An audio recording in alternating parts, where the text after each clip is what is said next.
बिस्मिल्लाहिर्रहमानिर्रहीम अस्सलाम वालेकुम। Welcome to Raza Academy. Differential equation के कोर्स में मैं आपको वेलकम करता हूं।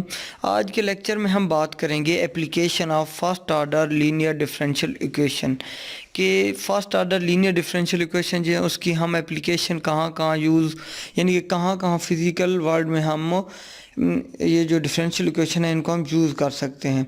तो आपने देखा होगा कि आप रोड पे सफ़र कर रहे हैं तो आपके पास से कभी गाड़ी बड़ी तेज़ी से गुजर जाती है, कभी ड्राइवर ब्रेक लगाता है, ठीक है। ये सारी चीज़ें यानी कि रेट ऑफ चेंज यानी कि वेलोसिटी जो है, वेलोसिटी को हम किस तरह फाइंड करते हैं।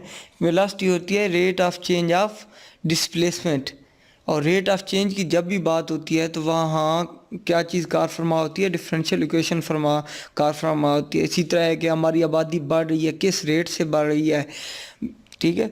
इसी तरह है कि स्टूडेंट्स के ग्रेड्स हैं किस लिहाज से बढ़ रहे हैं या किस लिहाज से कम हो रहे हैं। तो ये सारी चीज़ें जो है ये हम डिफरेंशियल इक्वेशन के थ्रू हम इनको रिप्रेजेंट कर सकते हैं। तो उसके लिए हम डिफरेंशियल इक्वेशन के लिए सबसे पहले हम क्या करते हैं, उसका एक मॉडल बनाते हैं। मॉडल क्या होता है? Modelling is the process of creating differential equation that represent the behaviour of some real world phenomena. यानी कि रियल वर्ल्ड में कोई भी फिनोमेना जो भी हो रहा होता है, यानी कि आप मिसाल ले लें गाड़ी की, कि गाड़ी की वेलोसिटी चेंज हो रही है, ठीक है। तो क्या है कि ये एक रियल वर्ल्ड फिनोमेना है, ठीक है। इसको हम ट्रांसफॉर्म करेंगे डिफरेंशियल इक्वेशन में तो वो क्या कहलाएगा? मॉडलिंग कहलाएगा। और इसकी एप्लीकेशन कहाँ कहाँ है? ऑर्थोगोनल ट्राजेक्ट्रीज, ठीक है। ऑर्थोगोनल कहते हैं परपेंडिकुलर, कोई सी दो चीज़ें वो एक दूसरे के परपेंडिकुलर जब होंगी तो उसको हम कहेंगे ये क्या है? ऑर्थोगोनल ट्राजेक्ट्रीज हैं। और यहाँ भी डिफरेंशियल इक्वेशन यूज़ होती हैं, ठीक है। आगे है पॉपुलेशन डायनामिक। पॉपुलेशन डायनामिक का क्या मतलब है कि हमारी आबादी किस रेट से बढ़ रही है या कम हो रही है या कांस्टेंट है। तो ये सारी चीज़ें भी डिफरेंशियल इक्वेशन के थ्रू हम रिप्रेजेंट करते हैं। आगे है रेडियो एक्टिव डिके, यानी कि जो भी रेडियो एक्टिव सब्सटेंस हैं वो डिसइंटीग्रेट हो रहे होते हैं। तो वो किस रेट से डिसइंटीग्रेट हो रहे होते हैं तो वो भी हम डिफरेंशियल इक्वेशन के थ्रू हम उनको रिप्रेजेंट कर सकते हैं। इसी तरह आगे न्यूटन लॉज ऑफ कूलिंग भी इसी जो है ना डिफरेंशियल इक्वेशन की एप्लीकेशन है। इसी के आगे कार्बन डेटिंग, इसी तरह जितने भी केमिकल रिएक्शन हो रहे होते हैं वहाँ भी डिफरेंशियल इक्वेशन उन में कारफरमा होती हैं, ठीक है। तो हम सबसे पहले जो पहली एप्लीकेशन है उसको देख लेते हैं। वो क्या है? ऑर्थोगोनल ट्राजेक्ट्रीज, ठीक है। आपको पता है कि सॉल्यूशन सिर्फ दो तरह के होते हैं। लीनियर डिफरेंशियल इक्वेशन यानी कि first order linear differential equation के दो तरह के सॉल्यूशन हो सकते हैं। एक होता है पर्टिकुलर सॉल्यूशन। पर्टिकुलर सॉल्यूशन का क्या मतलब होता है? F of x Y equal to zero, ठीक है। और उसमें एक ही कर्व बनेगी, एक ही ग्राफ बनेगा पर्टिकुलर सॉल्यूशन का। और जनरल सॉल्यूशन क्या होता है? जनरल सॉल्यूशन में हमारे पास होता है F of x y and c equal to zero. इसमें सी भी एक कांस्टेंट ऑफ इंटीग्रेशन भी आता है और इसमें बहुत सारी फैमिली ऑफ कर्व आएंगी। जो जैसे जैसे हम सी की वैल्यू को चेंज करते जाएंगे तो हमारे पास एक नया ग्राफ बनता जाएगा, एक नई फैमिली ऑफ कर्व बनती जाएगी, ठीक है। तो यही बात हमने लिखी है कि general solution represent family of curve with one parameter C. तो इसमें चूँकि ये first order linear differential equation है तो इसमें हमारा सी जो है वो एक ही है। तो इस वजह से ये वन पैरामीटर कर्व कहलाएंगी कि एक ही पैरामीटर को चेंज करने से हमारे पास नया सॉल्यूशन आ रहा है, ठीक है। If we are given a family of curve we can find its associative differential equation, कि हमारे पास अगर कोई फैमिली ऑफ कर्व दी हुई है तो हम उससे उसकी डिफरेंशियल इक्वेशन को फाइंड कर सकते हैं। कैसे? ये हमारे पास एक एग्जांपल दी हुई है, x square plus y square equal c x. ये एक फैमिली ऑफ कर्व दी हुई है, हमने इससे डिफरेंशियल इक्वेशन को फाइंड करना है। तो हम सिंपल क्या करेंगे? डिफरेंशिएट करेंगे विद रिस्पेक्ट टू एक्स। तो एक्स स्क्वेयर का derivative with respect to x क्या आता है? 2x आता है। और वाई स्क्वेयर का डेरिवेटिव क्या आता है? 2y आता है। ये हमने पावर रूल अप्लाई किया है। चूँकि हम x के लिहाज से डेरिवेट कर रहे हैं तो 2y के साथ आगे क्या आ जाएगा? dy बाई dx आ जाएगा। और सी एक्स सी तो कांस्टेंट है, बाहर चला जाएगा, एक्स का डेरिवेटिव 1 होता है तो सिर्फ सी आ जाएगा। इसके अलावा ये जो ओरिजिनल लोकेशन है यहाँ से हम सी की वैल्यू को निकाल लेंगे। सी की वैल्यू क्या आएगी, x square plus y square over x आ जाएगा। इसको आपने ये जो डिफ्रेंशिएशन के बाद वाली इक्वेशन आई है इसमें हमने पुट कर देना है। इसमें हम पुट करेंगे तो क्या आ जाएगा, 2x plus 2y dy by d x equal x square plus y square over x. आगे आपने सिंपल क्या करना है, रीअरेंज करना है। रीअरेंज करके आपने ये जो सोल्यूशन है इसको आपने एक्सप्लिसिट फॉर्म में लिखना है, यानी कि आपके पास क्या आ जाएगा एक्सप्लिसिट फॉर्म में। ये सिंपल आपने रीअरेंज करके लिखा है। ये पहले एलसीएम लिया है, एलसीएम लेने के बाद आपने क्या किया, 2y से डिवाइड कर दिया दोनों तरफ, तो हमारे पास क्या आएगा, dy by d x equal y square minus x square over 2xy। तो ये हमारा फाइनल एक्सप्लिसिट सोल्यूशन आ गया और ये डिफरेंशियल इक्वेशन है जिसकी वो फैमिली ऑफ कर्व दी हुई थी। ठीक है, आगे ऑर्थोगोनल कर्व। ऑर्थोगोनल कर्व क्या होता है, परपेंडिकुलर कर्व। दो कर्व कब परपेंडिकुलर होंगी, जब जो उनकी टेंजेंट लाइन है वो एक दूसरे के परपेंडिकुलर हों, या उनकी जो स्लोप है वो एक दूसरे के इन्वर्स के नेगेटिव हों। ठीक है, यानी कि m1 इक्वल -1 ओवर m2। क्या मतलब, m1 और m2 का प्रोडक्ट हमेशा -1 के इक्वल आने चाहिए, तब वो ऑर्थोगोनल कर्व कहलाएंगी। ठीक है, ऑर्थोगोनल ट्रैजेक्टरीज का क्या मतलब होता है कि जब तमाम कर्व किसी भी फैमिली के, यानी कि हमने कोई सी दो फैमिली ऑफ कर्व लिए हैं, g of x y C1 equal to 0 और दूसरी कौन सी लिए, H of x Y C2, ये दोनों जो है ना एक दूसरे को परपेंडिकुलरली इंटरसेक्ट करें, यानी कि इनकी जितनी भी फैमिली ऑफ कर्व हैं, जितनी भी कर्व हैं वो सारी एक दूसरे को परपेंडिकुलरली कट करें, यानी कि परपेंडिकुलरली इंटरसेक्ट करें, तो वो क्या कहलाएंगी, ऑर्थोगोनल ट्रैजेक्टरीज कहलाएंगी। ठीक है, तो अभी एक एग्जांपल देख लेते हैं। y इक्वल एम एक्स और दूसरा है x square plus y square equal to c square. ये जो x square plus y square equal c square है ये आपको नज़र आ रहा है, ये क्या है, ये एक फैमिली ऑफ सर्कल्स है। जैसे जैसे आप सी की वैल्यू को चेंज करते जाएंगे तो एक नया सर्कल आता जाएगा। जैसे सी की वैल्यू 1 रखें तो ये क्या होगा, ये रेडियस 1 का सर्कल बनेगा। सी को आप 2 रखेंगे तो ये रेडियस 2 का सर्कल बनेगा। ठीक है, और इसी तरह y इक्वल एम एक्स क्या है, जैसे जैसे आपको m यानी कि स्लोप की वैल्यूज़ को चेंज करते जाएंगे तो एक नई स्ट्रेट लाइन आपको मिलेगी। तो ये आपको नज़र आ रहा है, ये इसका ग्राफ भी नज़र आ रहा है। तो ये क्या, ये हर पॉइंट पे जहाँ भी ये दोनों कर्व एक दूसरे को इंटरसेक्ट कर रही हैं, सर्कल और स्ट्रेट लाइन, तो वो एक दूसरे को परपेंडिकुलरली इंटरसेक्ट कर रही हैं, तो ये क्या कहलाएंगी, ऑर्थोगोनल ट्रैजेक्टरीज कहलाएंगी। ठीक है, अभी हमने देखना है कि हम ये जो ऑर्थोगोनल ट्रैजेक्टरीज है इनको हम फाइंड कैसे कर सकते हैं। ठीक है, consider family of curve and find its derivative and right differential equation in explicit form. ठीक है, यानी कि आपके पास कोई भी अगर फैमिली ऑफ कर्व दी हुई है तो आपने क्या करना है, उसकी डिफरेंशियल इक्वेशन फाइंड करनी है। जैसे हमने पीछे ये जो अभी थोड़ी देर पहले एग्जांपल की उसमें डिफरेंशियल इक्वेशन हमने फाइंड की है, वो फाइंड कर लेनी है और उसको आपने फिर जैसे हमने वहाँ एक्सप्लिसिट फॉर्म लिखी है उसी तरह एक्सप्लिसिट फॉर्म में लिख लेना है। एक्सप्लिसिट फॉर्म क्या होती है कि आपने y को अलहदा करना है और x को आपने अलहदा लिखना है। ठीक है, इसके बाद आपने क्या करना है कि जो ऑर्थोगोनल फैमिली ऑफ कर्व है उसकी डिफरेंशियल इक्वेशन लिखनी है। तो ऑर्थोगोनलिटी की हमने अभी पढ़ी है, कंडीशन क्या है कि जो स्लोप हैं दोनों का प्रोडक्ट -1 के इक्वल होना चाहिए। तो dy by d x equal f of x y हमने लिखा है, तो इसकी ऑर्थोगोनल क्या बनेगी, -1 over f of x y, क्योंकि dy बाई डी एक्स जो ऊपर दिया है वो किसकी इक्वल है, एफ ऑफ एक्स वाई की इक्वल है। ठीक है, तो ये आपकी ऑर्थोगोनल की क्या आ जाएगी, ये ऑर्थोगोनल की आपकी डिफरेंशियल इक्वेशन आ जाएगी। ठीक है, इसके बाद आपने क्या करना है, ये जो न्यू इक्वेशन है इसको आपने सॉल्व करना है जैसे जिस फॉर्म में होगी। अगर वेरिएबल सेपरेबल फॉर्म है तो उस लिहाज से सॉल्व करनी, होमोजीनियस है तो उस लिहाज से, लीनियर डिफरेंशियल इक्वेशन है तो उस लिहाज से आपने इसको सॉल्व कर लेना। अभी हम एक एग्जांपल देखते हैं तो हमें समझ आ जाएगी।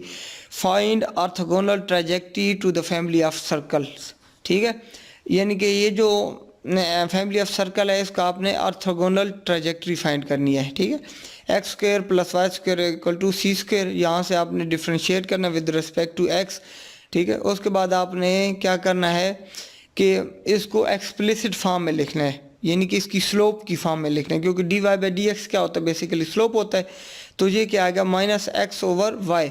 तो ऑर्थोगोनलिटी की कंडीशन क्या होती है कि m1 इंटू m2 इक्वल -1 होता है।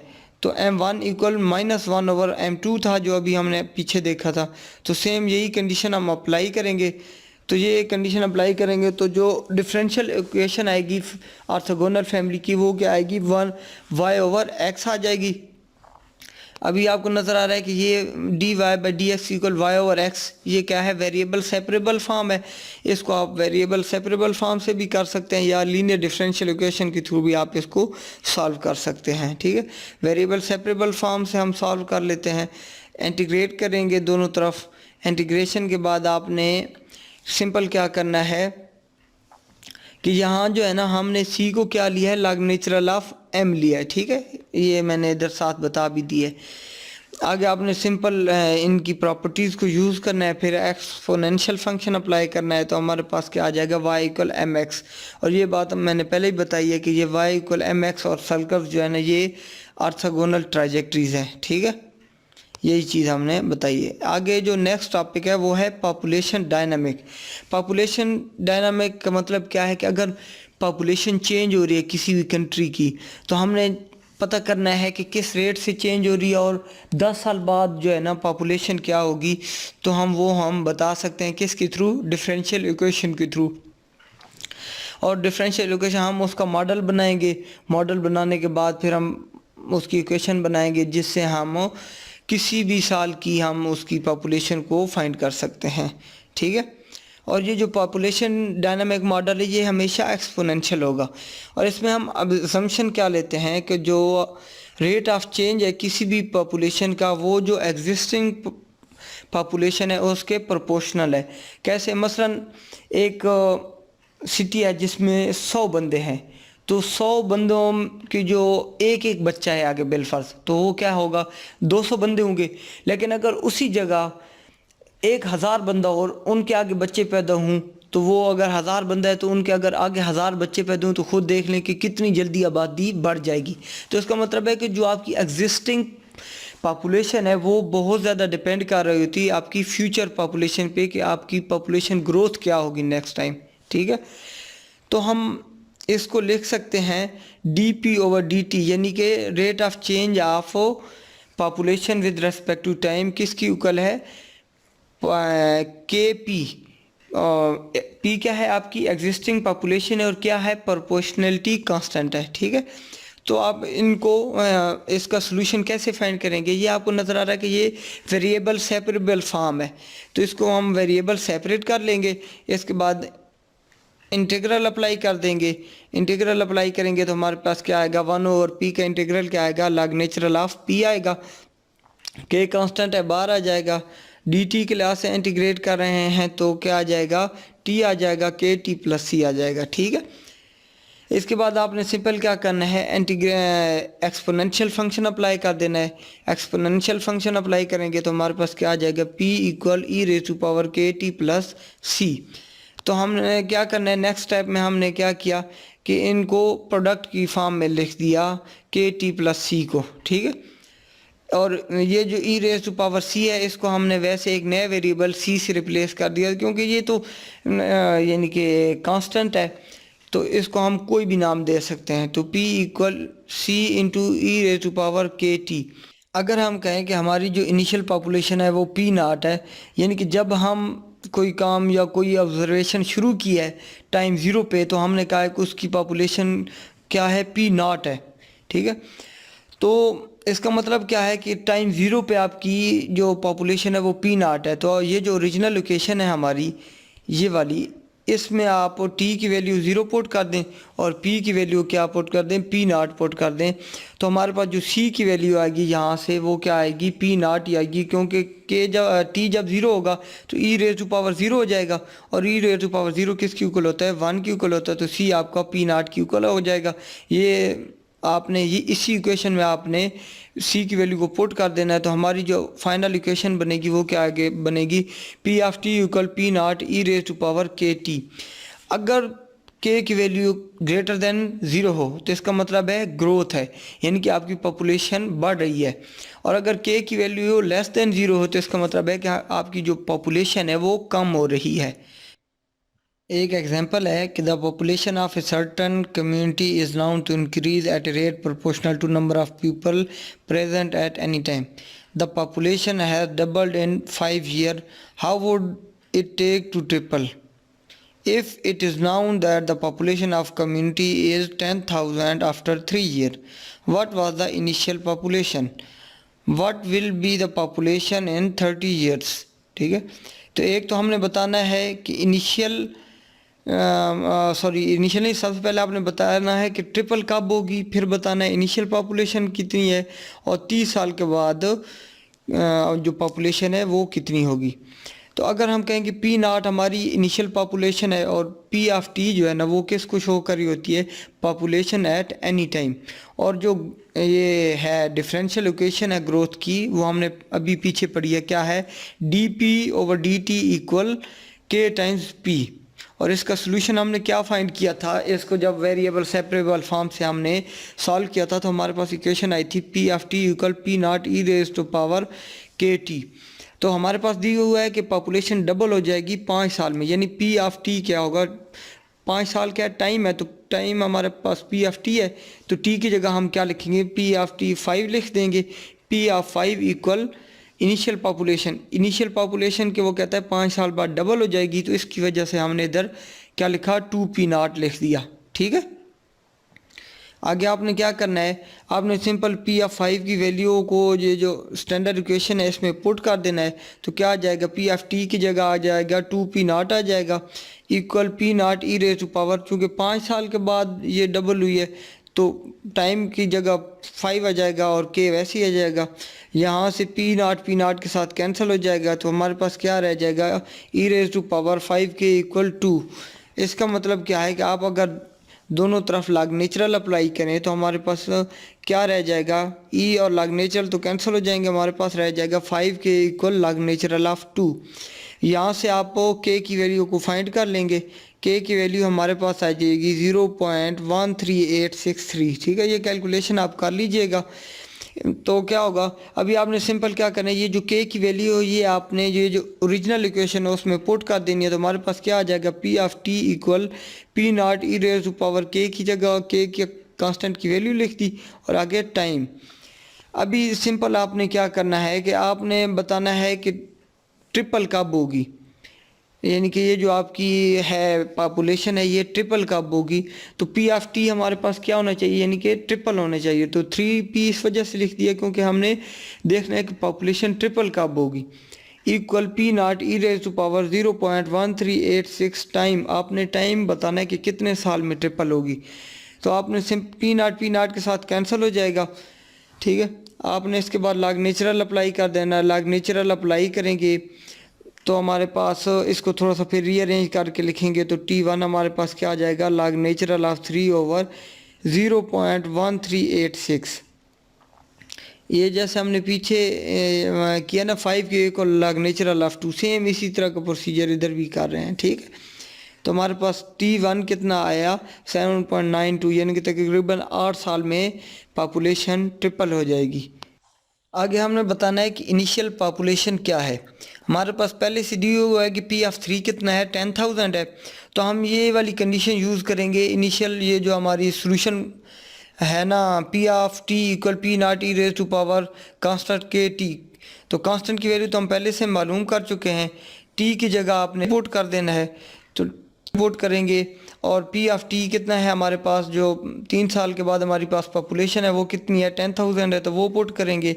यहाँ से हमारे पास पी नॉट की वैल्यू आ जाएगी, क्या आएगी, 6,598 आ जाएगी। तो हमारा सोल्यूशन मॉडल क्या बन जाएगा, p of t equal p naught क्या है 6,598 times e raise to power आगे के की वैल्यू है टाइम्स टी। अभी हमारे पास ये एक सोल्यूशन मॉडल आ गया। अभी हम किसी भी साल की जो पॉपुलेशन है उसको फाइंड कर सकते हैं। तो हमें क्वेश्चन में दिया हुआ है कि 30 साल बाद पॉपुलेशन क्या होगी। तो सिंपल हम क्या कहेंगे, p of 30 equals 6598 times e raise to power 30 into आगे ये कांस्टेंट 0.1386 ये आ गया। ये आपने इसको सिंप्लीफाई करना है, क्लास मल्टीप्लाई करना है, आपस में सिंप्लीफाई करना है। तो हमारे पास पी ऑफ 30 कितना आएगा 4,2,2,7,9। तो ये हमारी पॉपुलेशन कितनी होगी, 30 साल बाद पॉपुलेशन होगी। तो इस तरह हम पॉपुलेशन को किसी भी साल के लिहाज से कैलकुलेट कर सकते हैं। उम्मीद है दोस्तों ये वीडियो आपको अच्छी लगी होगी। अगर कहीं भी किसी भी कॉन्सेप्ट की आपको समझ नहीं आती तो आप मेरे से पूछ सकते हैं। तो एक चीज़ मैं आपको ये भी बताना चाहता हूँ कि अगर ये जो एग्जांपल एक दो आपको बड़े अच्छे से मैं करवाता हूँ, इसकी वजह यह है कि ये आप जब आपको अच्छे से समझ आ जाएगी, कंसेप्ट आपका क्लियर हो जाएगा, तो आप किसी किस्म की भी एग्जांपल आपको दी हो गई होगी तो आप उसको सॉल्व कर सकेंगे। तो आपने कोशिश करना है कि कंसेप्ट पे ध्यान देना है कि कंसेप्ट कैसा है। क्वेश्चन किसी तरह का भी आ सकता है, अगर कंसेप्ट आपका अच्छा होगा, क्लियर होगा, तो इंशाल्लाह आप कभी भी किसी भी जगह मार नहीं खा सकते। तो तब तक इजाज़त दीजिए, इंशाल्लाह हम नेक्स्ट किसी और टॉपिक पे डिस्कस करेंगे। खुदा हाफिज़।